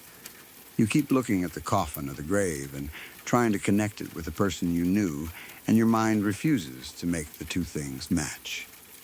How can that be him? How can the person who laughed, argued, joked, and lived all those years now be reduced to a gathering, a grave, and a few pieces of music? But the music helped in a way. It hurt, but it helped. It made the goodbye feel less like a formal performance and more like something personal. It let him be present in the only way he could still be present. Every song choice carried a bit of him. Every note felt like a reminder that he had planned this, that he had thought about how he wanted people to remember that moment. He had not left it completely to strangers. He had put himself into it. The next day after the funeral, we were driving back home. That is another strange part of grief, the day after. The funeral is over, but the loss is not. Everyone expects that the big event has happened, and now life will somehow continue. But it does not feel like life should continue at all. You are tired in a deep way. Not just physically tired, but emotionally worn down. The world outside the car windows looks normal, and that almost feels offensive. People are driving, shopping, working, going about their day, and you want to ask how they can do that when someone you loved is gone. The mood in the car was heavy. I think anyone would understand that. We had just buried my brother the day before. There was not much to say that would make anything better. Sometimes after a funeral, people talk a lot because silence feels unbearable. Other times, nobody says much because words feel useless. On that drive home, I wanted to lighten the mood a little, even if only for a few minutes. I turned on the radio, not expecting anything special, just some background noise, something to fill the quiet, something ordinary to remind us that the world still had sound in it. The radio came on, and what was playing? That same tune. Billie Holiday's Don't Talk About Me When I'm Gone. For a second, I do not think I fully reacted. Sometimes when something like that happens, your brain needs a moment to catch up. You hear it, but you do not quite believe what you are hearing. The song had been played at my brother's graveside the day before as one of his own chosen pieces. It was not a song I expected to hear randomly on the radio. It was not the kind of song that plays all the time over here, especially not on any of the more popular stations. Billie Holiday is not exactly something you hear every day while driving home, especially not that particular song, and especially not the day after your brother's funeral. Then it hit me. It was the same song, the same one he had chosen, the same one that had felt so much like him at the graveside. I cannot explain the feeling in that moment except to say that it did not feel random. I know, logically, songs play on radios all the time. Stations choose music, and sometimes coincidences happen. Maybe there was a jazz segment. Maybe someone had requested it. Maybe it was part of a playlist. Maybe the timing was nothing more than chance. I understand all of that. But grief changes the way certain moments land. When a song chosen by your dead brother plays on the radio the very next day, while you are driving home from his funeral, it does not feel like coincidence. It feels like a message. And because it was him, the message did not feel sad in the usual way. It felt like my big brother being my big brother. I could almost hear the dry humor in it. The song title alone sounded like something he would use to stop people from making too much of him. Do not talk about me when I am gone. Do not let some stranger stand there and say things that do not sound like me, do not turn me into someone I was not. It felt like he had already made his point at the graveside, and then somehow, the next day, he made it again through the radio. The only answer I could give was, yeah, okay, big brother, I hear you. And I smiled. That smile did not mean the grief was gone. It did not mean I suddenly felt fine. Losing him still hurt. It still does. But in that moment, the heaviness lifted just a little. It felt like he had reached through somehow, not with some terrifying supernatural sign, not with a ghostly apparition or a voice from the dark, but with something completely fitting for him. A song. His song. One of his choices. Played at the exact moment when we needed something to break through the sadness. That is the kind of thing that stays with you. It was not scary. Not really. It was strange, yes, and it still gives me chills when I think about it, but not in a frightening way. It was more comforting than anything. It felt like a wink from the other side, if such a thing exists. It felt like him saying, I'm still around. Don't make this too miserable. You know me. And because he had never been religious, because he would not have wanted all the usual funeral talk, that made it even more meaningful. It was not some grand spiritual moment wrapped in religious language. It was personal. It was plain. It was exactly the sort of thing he might have done if he had been able to choose one more joke, one more nudge, one more way to make us notice him. I have thought about it many times since then. I have tried to be sensible about it. Songs appear on the radio. People hear meaningful songs after someone dies. Grieving minds look for signs. I know all the practical explanations, and I do not reject them completely. But there are coincidences. And then there are moments that feel too perfectly shaped. This one felt shaped. The timing, the rarity of the song, the fact that it had been played at his graveside only the day before, and the fact that I had turned on the radio specifically to lighten the mood, all of it came together in a way that felt impossible to ignore. Maybe it was only chance. But if it was a beautiful one. And honestly, I do not really care if someone else would call it coincidence. To me, it felt like my brother. That is what matters. Sometimes signs do not need to prove anything to the whole world. They only need to reach the person they are meant for. That song reached me. It reached into a car full of grief and made me smile when I did not think I had one in me. It reminded me of who he was, not only how he died. It reminded me of his humor, his taste, his attitude, and the way he would have hated people making his funeral into something false. My brother died of leukemia when he was 40. He was not religious, and he did not want strangers talking nonsense about him after he was gone. So he chose his own music for the graveside. And one of those choices was Billie Holiday's Don't Talk About Me When I'm Gone. The next day, as we were driving home, I turned on the radio to try to lighten the mood, and that same song was playing. Not a common song where we were. Not something you heard all the time. The same song at the exact time we needed it. So I just smiled and said, yeah, okay, big brother. I hear you. And even now, after all these years, I still think maybe he made sure I did.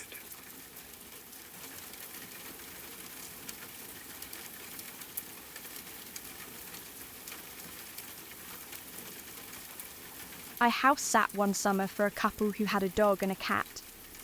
It was supposed to be an easy job, the kind of thing that sounds almost relaxing when someone first asks you.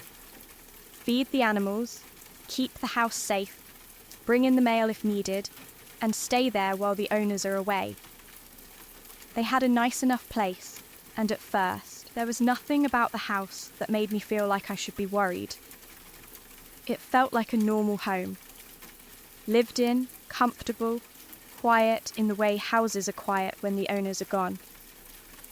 The dog and cat were both there, and having pets around usually makes a place feel less lonely. You do not feel completely by yourself when there is a dog nearby, and a cat wandering in and out can make even an unfamiliar house feel a little warmer. Before the couple left, the lady walked me through the usual instructions. She told me where the food was, what the pets liked, what doors to keep closed, and all the small details people explain when they are trusting someone with their home. Nothing seemed strange until she mentioned the basement. She told me that their dog did not go down there. At first I assumed she meant he was not allowed to go in the basement, the same way some people do not let pets on certain furniture or in certain rooms.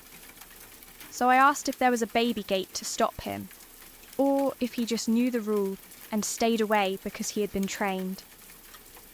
She looked at me and said, "He's allowed, he just refuses to go down there." That stuck with me for a second, but I did not let it become a big thing.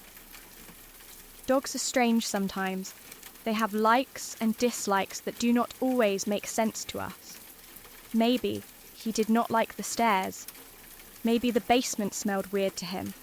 Maybe the floor felt strange under his paws. The basement had linoleum in some parts, and I figured maybe he did not like the feel of it. Some dogs hate slick floors. Some do not like certain rooms because of a sound, a smell, or a bad memory. He had no mobility issues, no trouble walking, and no obvious fear anywhere else in the house. He seemed like a normal dog. So I told myself it was probably nothing. The problem was that the guest bedroom was in the basement. That meant I would be sleeping down there. I did not want to overthink it. If I started focusing on the fact that the dog refused to go into the same basement where I was supposed to sleep, I knew I would make myself uncomfortable for no reason. And honestly, the cat had no problem with the basement at all. The cat would come down and hang out with me. It would sit nearby while I watched movies, wander around like it owned the place, and act completely relaxed. That helped me feel better. Animals can sense things, people always say that, but if the cat was fine, then maybe the dog was just being picky. Cats can be strange too, but this one did not act afraid down there. It was comfortable enough to spend time with me in the basement living area, so for a while I treated the basement like a normal part of the house. It was a little isolated, the way basements always are, but nothing too bad. Basements have their own atmosphere. They are cooler, dimmer and quieter than the upstairs. You can hear the house differently from below. Pipes, footsteps, vents and little creaks all sound closer or stranger. Even a perfectly normal basement can feel slightly separate from the rest of the home, like you are sleeping underneath the life of the house instead of inside it. But I was trying not to let my imagination take over. I had agreed to house sit, and I was not going to scare myself just because a dog did not like the basement. One night, I made the mistake of watching scary movies down there. It was the kind of summer night where everything outside felt still, and the house was quiet around me. The owners were gone, the animals were settled, and I had the basement to myself. Watching scary movies alone in a basement is one of those things that seems like a fun idea until it starts working too well. At first, I was fine. I was enjoying the movies, letting myself get into them. But after a couple of them, the basement started to feel different. The shadows in the corners looked darker. The silence between sounds felt longer. The stairs leading up to the rest of the house suddenly seemed very far away. I started to freak myself out. Nothing had happened yet. That is important. There had been no footsteps, no voices, no shadow figures, no doors opening on their own. It was just me, the movies, and my own imagination. I knew that. I could feel my mind doing the thing it does after horror movies, turning every normal sound into a warning. A house noise becomes someone walking. The hum of electricity becomes a whisper. A dark doorway becomes something waiting. I knew I was doing it to myself, so I turned the movies off and decided to go to bed. I went into the guest bedroom in the basement and tried to calm myself down. I lay there in the dark or near dark, telling myself that I was being ridiculous. I remember giving myself a little pep talk. I told myself, it's all in your head. Don't let your imagination run wild. I repeated that idea in my mind because I wanted to take control of the fear before it got worse. I knew scary movies could make a person feel watched when nobody was there. I knew being alone in someone else's house could make every sound seem bigger. I knew the dog not wanting to go downstairs had already planted a seed in my head, and the movies had watered it. I was trying very hard to be rational. Then, instantly, I heard a loud pop of glass breaking. The sound cut through the basement so suddenly that my whole body reacted. It was not a soft creak or a little settling noise. It was sharp and loud, the unmistakable sound of glass breaking or exploding. For a second, I just lay there frozen, listening. My mind went from trying to calm itself to searching for every possible explanation at once. Did something fall? Did someone break a window? Was there a lamp? Did a picture frame drop? Was someone in the house? I got up because I had to check. I could not just lie there after hearing that. The fear had gone from imagination to something physical. I moved through the basement, probably more carefully than usual, and went toward the bathroom. When I turned on the lights and looked around, I found that one of the light bulbs had exploded. That was strange, but I tried not to panic. I do not know much about electrical systems or light bulbs, so I told myself it was probably just a terrible coincidence. Maybe the bulb was old. Maybe there was a surge. Maybe moisture, heat, or some flaw in the glass caused it to pop. Light bulbs can break. Electrical things fail. Houses make noises and objects malfunction. It did not have to mean anything. The timing was horrible, but horrible timing does not automatically mean paranormal. Still, it was hard to ignore the fact that it happened right after I told myself not to let my imagination run wild. I cleaned up, or at least made sure the area was safe as best as I could. Then I went back to bed, still trying to talk myself down. I told myself that I had watched scary movies, scared myself, heard a bulb explode, and now my mind wanted to connect those things. I reminded myself that coincidences happen. I reminded myself that the dog not going downstairs did not mean there was something evil in the basement. I reminded myself that the cat had no problem being down there.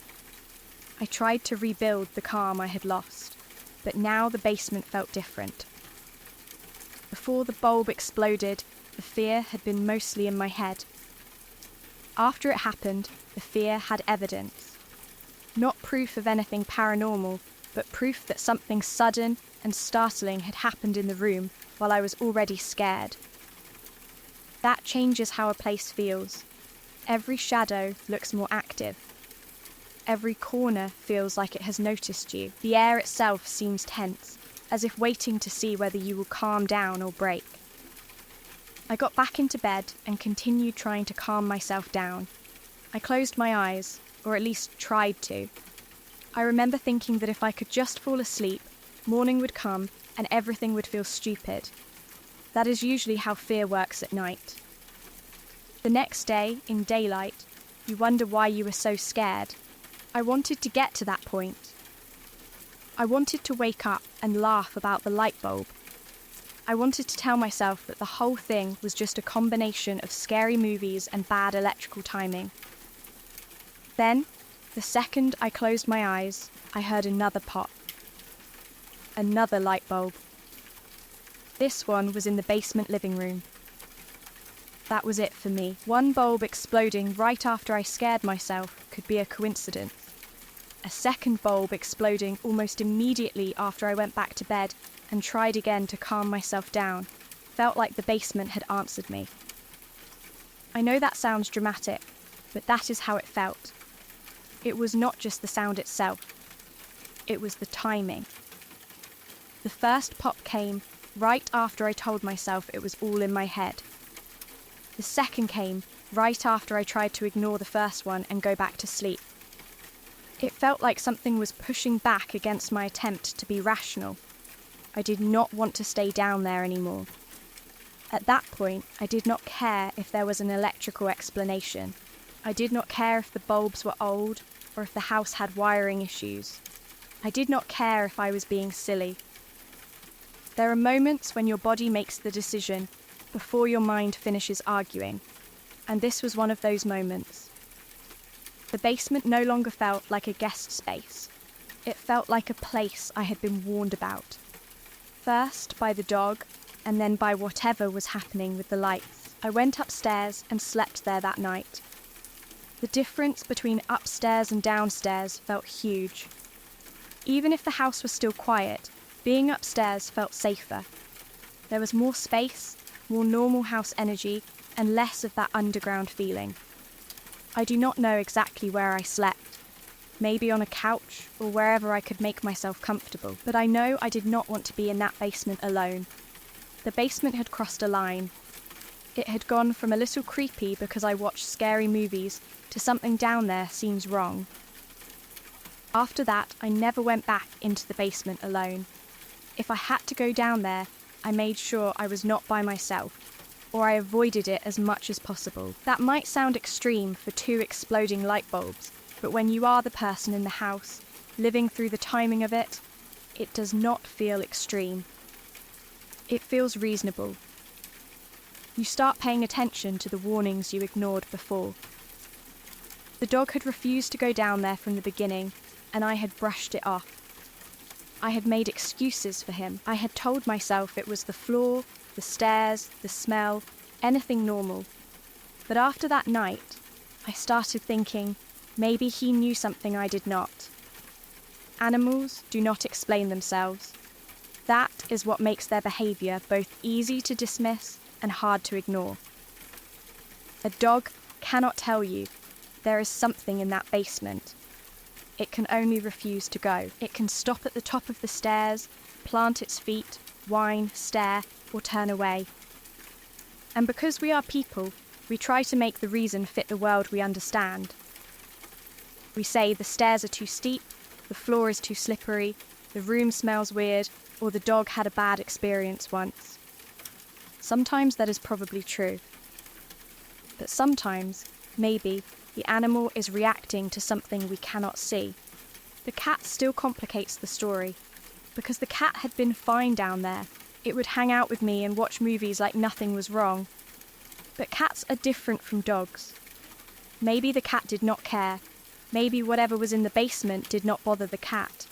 Maybe the cat sensed it too, and simply accepted it. Anyone who has spent time around cats knows they can stare at empty corners like they are watching something you cannot see, then go back to sleep as if that is normal. So I do not take the cat's comfort as proof that nothing was there. It only means the cat did not react the same way the dog did. The dog's refusal stayed in my mind more and more after that night. He had no mobility problems. He was allowed to go into the basement. No one had trained him not to. There was no gate, no rule, he just would not go. That was the simplest fact of the whole thing, and I should have respected it more. He lived in that house. He knew its sounds, its smells, its rooms, and its moods better than I did. If there was one part of the house he refused to enter, maybe that should have meant something from the start. I have thought about the light bulbs many times since then. Could 2 bulbs explode close together because of an electrical issue? Yes, probably. Could there have been a power surge? Maybe. Could the bulbs have been old, overheated, or defective? Sure, I am not an electrician, and I do not pretend to know every normal explanation, but what still bothers me is the timing. The first one popped right after I tried to convince myself that my fear was only imagination. The second popped right after I returned to bed and tried again. It felt too direct, too immediate, too much like a response. And both bulbs were in the basement. Not upstairs, not somewhere else in the house. The basement. The one place the dog refused to enter. The one place where I was sleeping.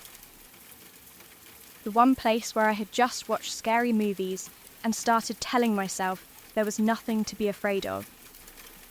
Maybe it was coincidence, but it was the kind of coincidence that makes you change your behaviour. I did not need proof beyond doubt. I needed to feel safe, and I did not feel safe down there anymore. I sometimes wonder what would have happened if I had stayed, if I had ignored the second pop and forced myself to sleep in the basement anyway. Would anything else have happened? Would more bulbs have blown? Would I have heard footsteps? Would something have moved? Or would the rest of the night have been quiet and I would have woken up feeling silly? I do not know. But I also do not regret leaving. There is no reward for staying somewhere that your instincts are telling you to leave, especially when the family dog already made the same decision long before you did. That is one of the biggest lessons I took from that night. Sometimes the warning comes before the event.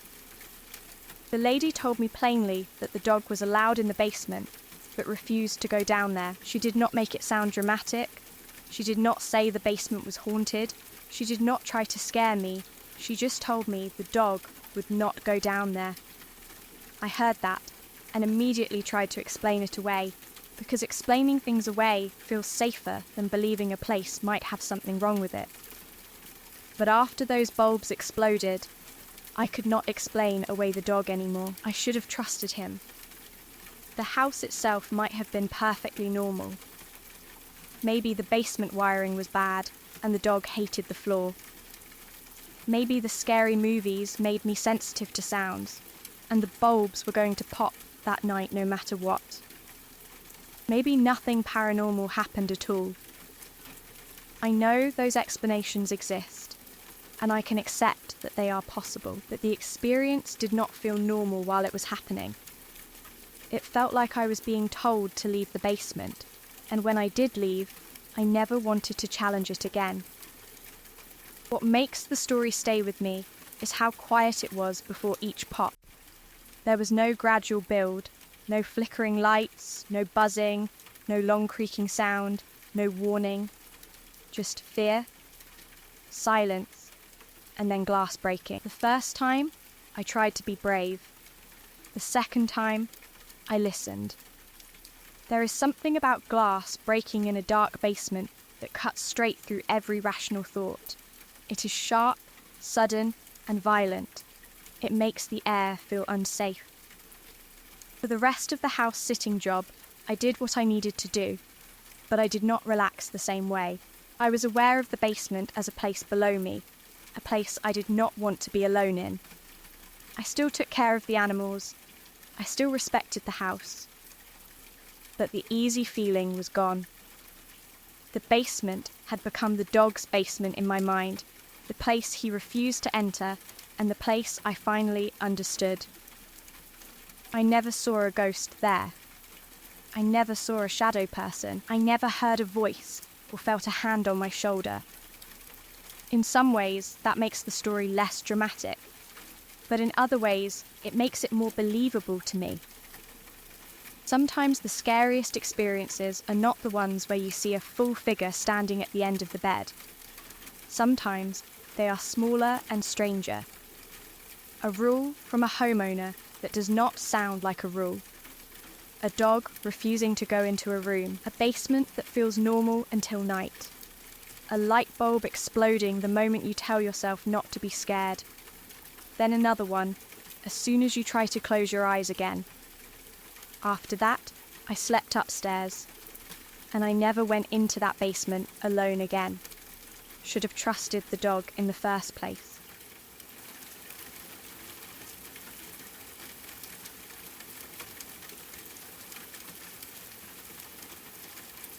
If you've stayed with me this far, then these stories didn't simply pass the time. They stayed with you. Everything you heard tonight was real. real people, real moments. And in each one, something quietly slipped out of place. If you'd like more of the kind that don't let go so easily, subscribe to Crowvane Manor. There are more rooms left open and more stories waiting behind every door. I'm grateful you spent this part of your night here. Rest well, and I'll be waiting when you return.